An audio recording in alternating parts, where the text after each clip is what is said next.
Congratulations on Wicked. Thank you. We are so excited for the home release. Some people have said that this is the gayest blockbuster in history.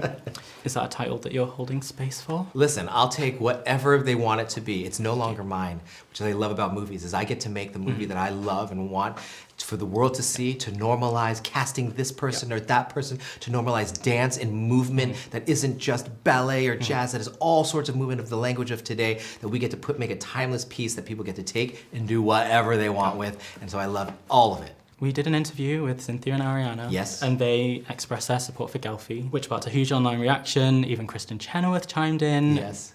Were you expecting that reaction from fans? Was that something you were thinking about when you were making the film? Listen, the relationship is very intimate and it's beautiful, and I think that that's what a real friendship feels like, as intimate or not intimate as you want it to be.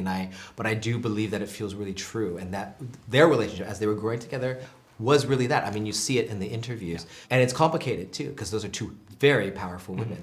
And so I don't always understand the magic that's happening.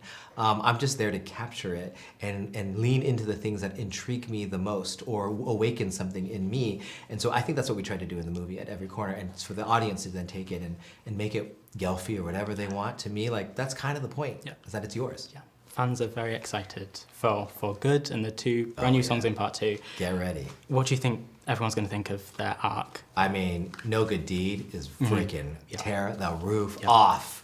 As long as you're mine, if you're a fan of Johnny, if you're a fan of Cynthia, just wait. I'm giving you too much. I cannot say too much. Other than, I've seen both movies back to back already, and I love it. I love it so much. I've got things to tweak in movie 2, and we're at it, but I promise you we'll deliver something really fun for everybody. Everyone in the world is so jealous of you. Right? Yeah. For the home release, we get to see a lot of exciting behind the scenes stuff. And when I was a kid, when I bought a DVD, because it wasn't streaming, the first thing I would do is watch the making of documentary, and that made me fall in love with film and filmmaking.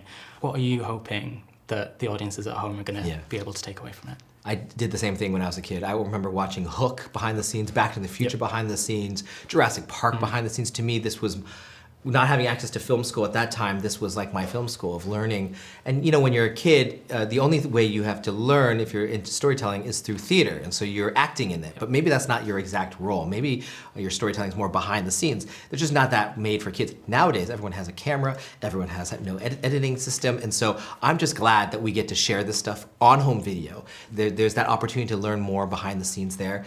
So I'm excited for people to see that, and actually more people will understand, watching a deleted scene, why we cut a scene. They may not agree, and there's plenty of things that I struggled with, but they understand. I think people appreciate it in a different way, so I'm excited for that. And lastly, Yes. gay times in queer media. Yes. I'm going to ask you a gay question. What was it? You're in queer media. Did you know? Have you learned anything about Oz's queer history that you would like the people at home to know? I think it's not my place to say what I think about the history of Oz in there. I will say the spirit of this community, of building real culture in this community, reflects our real world, and we wanted it to reflect our real world, and we didn't, even though it's a timeless fairy tale, we didn't want to erase anything, especially actually in a timeless tale, that this would live and crystallize for all generations to revere, to respect, to say that's what beautiful is, that's what love is, that's what a hero looks like, and hey, is that what a villain is supposed to look like, or did someone create that? To me, all those things are important, and we hoped in this that we would create a fairy tale for 2024 that would last forever, and those things are just normalized, that they're not even a point in the thing, it just is the way life is, and that's how we see life, so.